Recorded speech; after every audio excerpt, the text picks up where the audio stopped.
Hey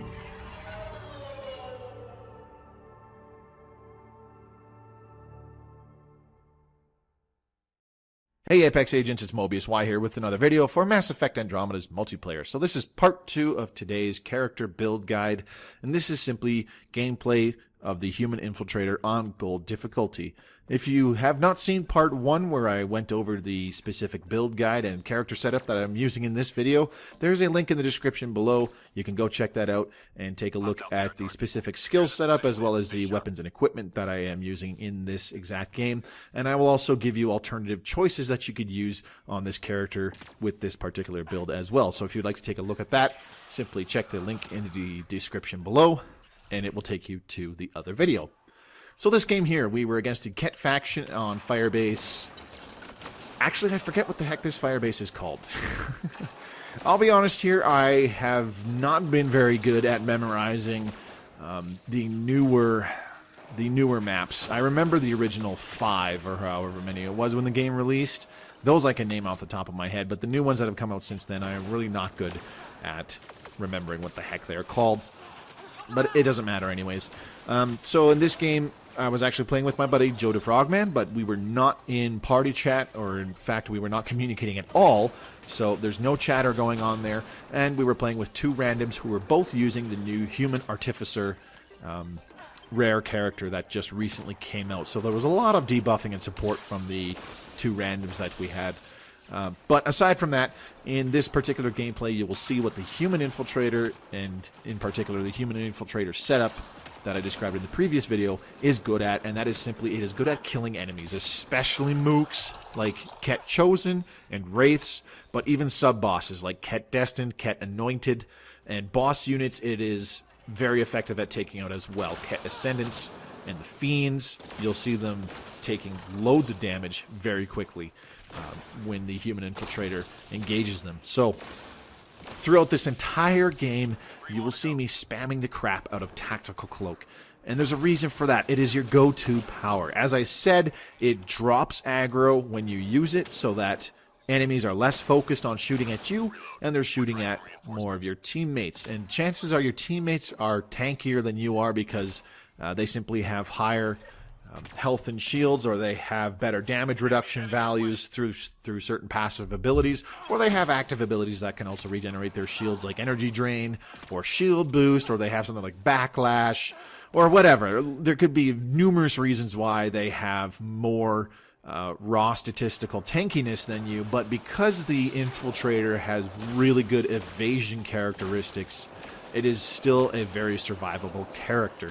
It's not necessarily squishy, especially with the setup that I described. You've got your maximum possible health and shields capable just from your passive abilities with the build that I give in part 1 of this character build guide.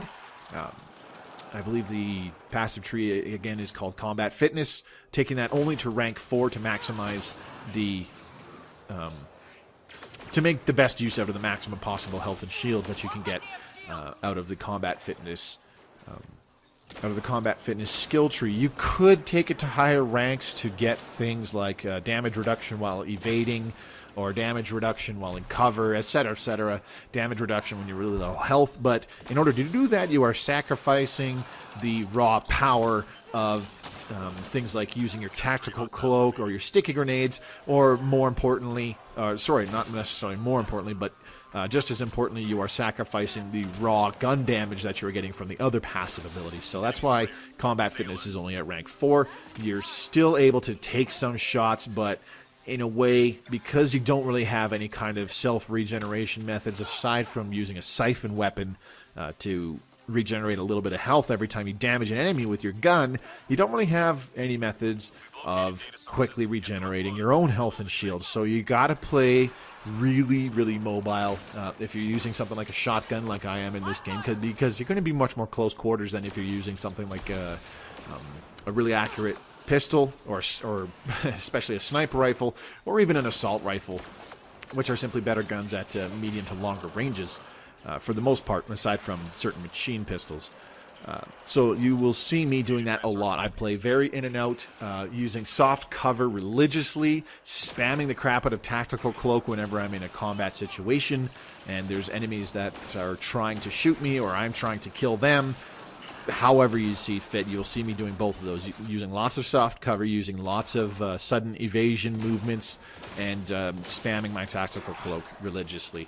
It's simply how you stay alive as an infiltrator, especially if you wind up putting 0 points into the passive combat fitness tree in order to max out the utility and effectiveness of something like your incinerate power, so on and so forth. That is entirely up to you, depending on your personal preferences as well as your own personal skill. This isn't necessarily a difficult character to play. There's a reason it's dubbed the Winfiltrator, because Tactical Cloak is just so powerful. It makes it very easy to kill stuff, as well as keep yourself alive with a power that behaves as Tactical Cloak does. But it is definitely a little bit more player skill reliant than something like a human soldier, which can be as easy as point at bad guy, pop turbocharge, and then just bullet hose the son of a bitch down. That's basically how you can play a soldier and still be effective with it. The Infiltrator, not so much, especially if you're playing a very run-and-gun kind of Infiltrator, using a shotgun, especially something super close range like a Hesh or a Piranha. You really got to be on your toes and got to know what you're doing, how to move the character effectively, how to use soft cover, like a boss, basically. You know, the list goes on, but you'll see all of that going on, and you will see me using Incinerate at certain points when I just don't feel like shooting the enemy is really required, or in order to inflict some kind of crowd control, or in order to prevent them from regenerating their shields, or if I know that Incinerate's burn damage will simply just finish them off. You'll see that going on. Sticky grenades I don't use very much in the early parts of the game, because they're largely for things like sub-bosses, in this case the Ket Destined and the Ket Anointed, or boss units like Ket Ascendants and the Fiend characters. So as the later waves kick in, you will see me using the sticky grenades a heck of a lot more. You'll even see me spamming some of those ammo packs in order to instantly refill my sticky grenades, so I can keep throwing some in order to try and take down a Fiend or an Ascendant really quickly. You can also do that if you simply enjoy grenade spamming lots of enemies in a fairly tightly grouped area. You know, you just want to throw down 6 or 7 grenades instantaneously. By all means, pop an ammo pack. Now, something I did not mention in the particular build, Tactical Cloak itself has a funny little gimmick about its recharge speed, and this is why I don't recommend ever taking reduced recharge speeds on Tactical Cloak, ever, because Tactical Cloak will always have a 4 or 5 second recharge speed, provided that you break out of Tactical Cloak very shortly after casting it when you are attacking. So, most of the time, you don't want to be waiting until your Tactical Cloak runs out, or waiting a very long time before committing to an attack, because the longer you wait to break out of Cloak in order to commit to your attack, the longer the recharge time is on Tactical Cloak. But if you break it immediately after casting it, for example, you see a Chosen on the other side of the map, instead of casting Cloak and then running across the map, and then in the last couple seconds that Cloak is going to be in effect, you decide to blow your load all over their face with your gun or your Incinerate power, well, then you're going to wind up with a longer recharge speed on your Tactical Cloak. If you instead wait until you are just about to shoot your gun at the enemy, and then you cast your Cloak and immediately shoot them and throw your powers out there or whatever, Tactical Cloak has a much shorter recharge speed, and it's, as I said, it's normally only about 4 or 5 seconds. I don't know the exact timing off the top of my head. I'm pretty sure it's 4 seconds. But don't quote me on that. I could be very wrong. But it's a much shorter recharge speed than is listed in the when you are looking in the skill tree for the character customization. So that's why I never recommend ever taking reduced recharge speeds on Tactical Cloak. You got to get used to it. It's not the kind of power that you want to spam, but you want to have it last as long as it possibly can. It's not like Turbocharge. You don't really want to be doing that. Turbocharge always lasts for the full duration and always has the same recharge speed no matter no matter what you do in-game to change that. Tactical Cloak does not work like that. Tactical Cloak, you want to be able to cast it as often as possible. So 99 times out of 100, you want to be using your Tactical Cloak and immediately casting a power or shooting your gun or something to break out of it. The only exception is when you are trying to escape out of a bad situation and you need the duration to help keep you alive so that your shields can start regenerating or whatever, or if you're doing some kind of an objective like doing a retrieval objective and you're carrying the object back to the LZ, or you're doing a device objective or something like that.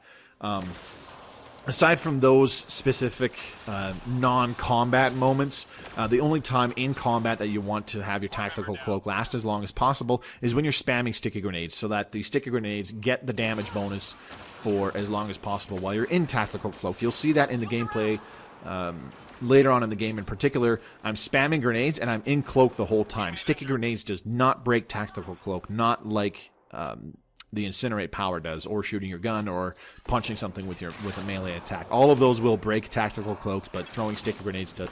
So if you find yourself in a situation where there's a boss enemy, like a Hydra or a Destroyer, and you need to deal as much damage to it in as short a time span as possible, you cast your Cloak, you spam as many sticky grenades as you can, and you just deal a buttload of damage in a really short amount of time. That's how you deal with bosses with the Human Infiltrator, and that's why they can essentially be a boss killer character.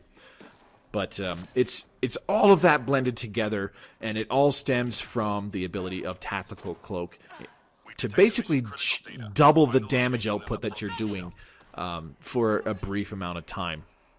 And if you are constantly casting your Tactical Cloak and breaking out of it right away, you get the damage bonus for I believe it's approximately 2 seconds normally when you're breaking out of Tactical Cloak.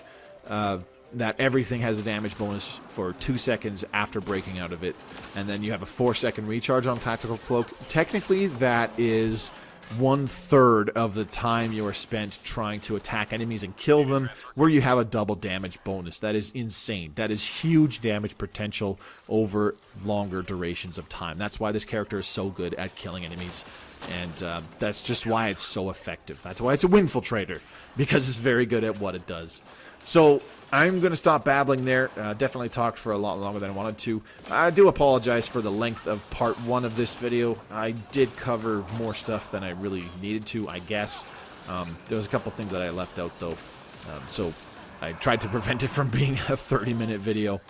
But enjoy the rest of the gameplay. There should only be a little bit left at this point, as the game was a fairly brief one.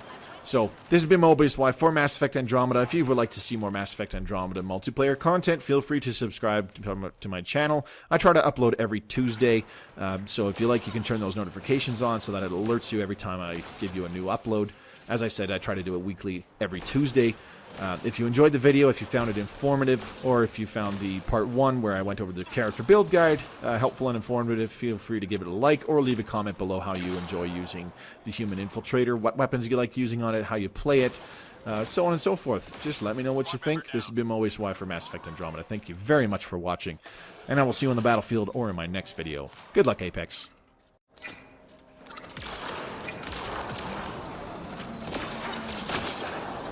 Squad member down. Just 3 hostiles remaining.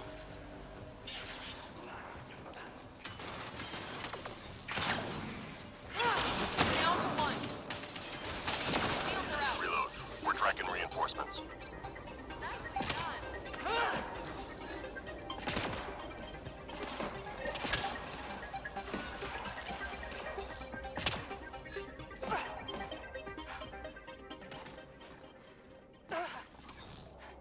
We're done here. Get yourself to the LZ. Ascended in flank.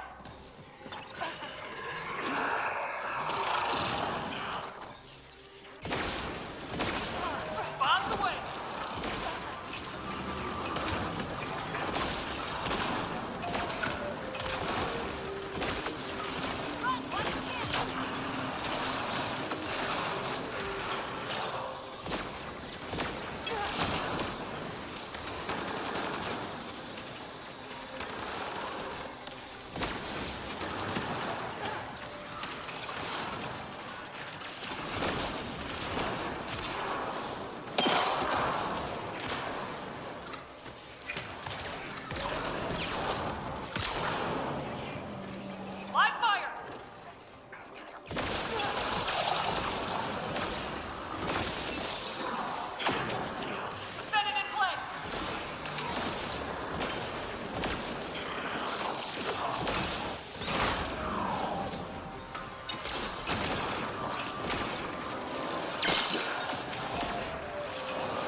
flatline.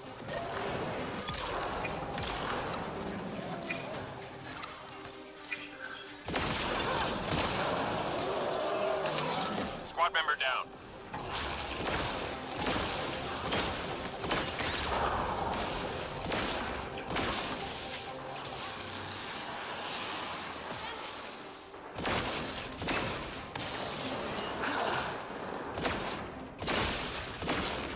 Squad member down.